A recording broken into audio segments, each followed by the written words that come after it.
There were a lot of interesting things I learned while shooting my film Rocks, and I think they're just interesting and I want to share them maybe with some other people who are getting into filmmaking. One of the biggest things I was introduced to with this film was kind of having a time limit, like a cutoff of when I had to stop filming at our location. Because so we had to film at a curling club because of course we need to do it on curling ice. And the people were very nice, and I got the times and dates, but we only had about 3 hours to film. And now most of the other locations for my other films that I posted, they're usually on my school grounds or somewhere where I just have kind of infinite time, like, accessible to them. So that was definitely something I had to get used to, was only having about 3 hours and kind of 1 hour a day for this week. But it was an interesting challenge, and I'm glad I got to do it, because if I do end up doing higher level films, then that'll definitely be something important to know. One of the things we kind of had to do with that time limit was, it was very much we had to move quickly, and we had to get shots done a lot. Sometimes on other film projects, I mean, me and my friends would just kind of talk and have fun, but I definitely had to be a bit more pushy with this one just because of how little time we had, and we had to get so many shots done on that certain day for each 3 of those days. So it was a bit more stricter, but it was fun because it was kind of challenging to see how fast I could manage doing all those shots and kind of keeping everything in order. So one thing that I'm so glad I made for that was I made a shot list for each day we went in to go shoot, and that was an actual lifesaver. Because if I hadn't made that list, we would have been so screwed. I remember showing up that first day to shoot, and literally it was amazing because I had all the shots we had to get done for that day, and I wasn't having to think on the fly, I wasn't lost or anything, and we just kind of started getting to work, and I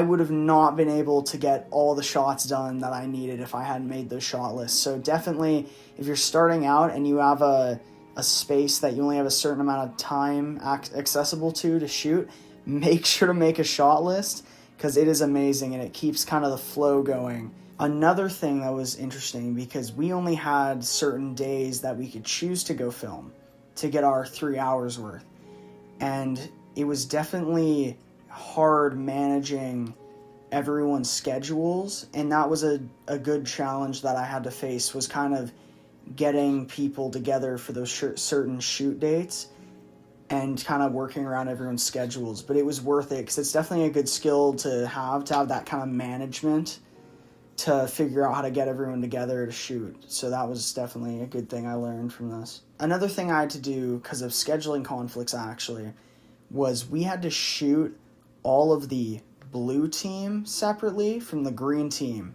So most of the time, any shots where it's just the blue team together and the green team, those were on completely separate days, because we just literally couldn't get everyone together, and we wouldn't have had time if everyone just came every day to shoot all those scenes. And that was definitely interesting shot-wise, because we had to kind of work around not breaking the immersion of having the people shot on separate days. The only exception was a few scenes where we had the guy who played the green captain and the guy who played the blue team captain.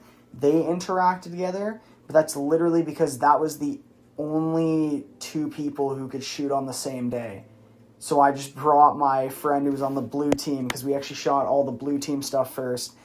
I brought him to the next day to shoot with the green team, just so we could get that, one shot. And then I think he also did photography, or I think he did cinematography that day as well. But yeah, it's definitely interesting having to shoot like that, because then you have to think about the way you're framing your shot and what you're showing, because depending on where the camera is, you have to make sure that you're not showing a place where a certain team would be sitting when they're off not playing, or even people who know curling would understand this more, but the person who's playing skip, so that would be the kind of the green captain and the blue captain.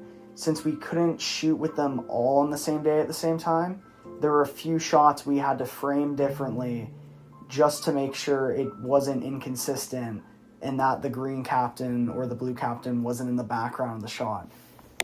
So that was definitely an interesting challenge. That's the first time I've had it where not all the cast shot on the same day and with each other. So that was a good thing to learn, though, is kind of we need to get it done, so we had to kind of adapt to it. And actually staying on the topic of like adapting to things, I've learned from this film, there is stuff that will just come up and you try to prepare for everything and it'll just happen. Because the first day we went to shoot, I was talking to my friend because I was wanting to use his equipment, his camera stuff, because I had just got mine and I wasn't really sure how to use my camera yet. And I was talking to him the day of the shoot, and I was telling him, I'm like, oh, so you're going to bring your stuff, right? Your camera and your mics and stuff? And he texted me back because I had literally forgotten during the planning of this to ask him to bring his stuff at all. And he was at his job and he couldn't go just get his camera or else we would lose about 30 minutes on the shoot, and that's half the shoot. So I literally, I wasn't just going to waste the shoot. I wasn't going to be like, oh, well, I guess I give up. I literally took out my camera that I had never set up and used before, and I just went and I watched a bunch of YouTube tutorials on how to get some sort of version of raw footage on it. And it's still not the best. But that's the thing, is you gotta adapt sometimes, and you just gotta keep it moving and going. And it turned out, I think, well, and now I kind of know actually how to use my camera, so that's good. Another thing we kind of had to adapt to was on the first day of shooting, because for the most part in Rocks, there's no one else on the curling ice besides the two teams. And that's how I had kind of set it up with the people at the Charleswood Curling Club, who very nicely donated their ice and their time to us. I'm very thankful to them. But I guess the issue is the first day, there were still people there that had slots booked. And I don't know if there's just a miscommunication between me and the guy I set up with, but whatever the case, we were all there and it was these people start piling in. So we only had one available sheet of ice to use, which was actually not the one I wanted to use at all. We used like the corner sheet of the ice on like the far left. I wanted to go down the middle, but we realized, honestly, it was good that we got that one available, because we had to shoot it in a way that to try and block other people out of the shot who were all curling down the ice, the other sheets of ice. And I think there are a few shots in it where you can see people, but literally there was nothing we could do.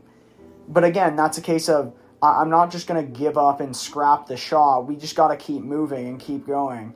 And we make the best of what we have. And even audio we had to do after, for whenever the blue captain is talking, it was either some shots are voiceover that I had to change, and some we just filmed close-ups on him on a different day to get better audio. Because the audio was terrible.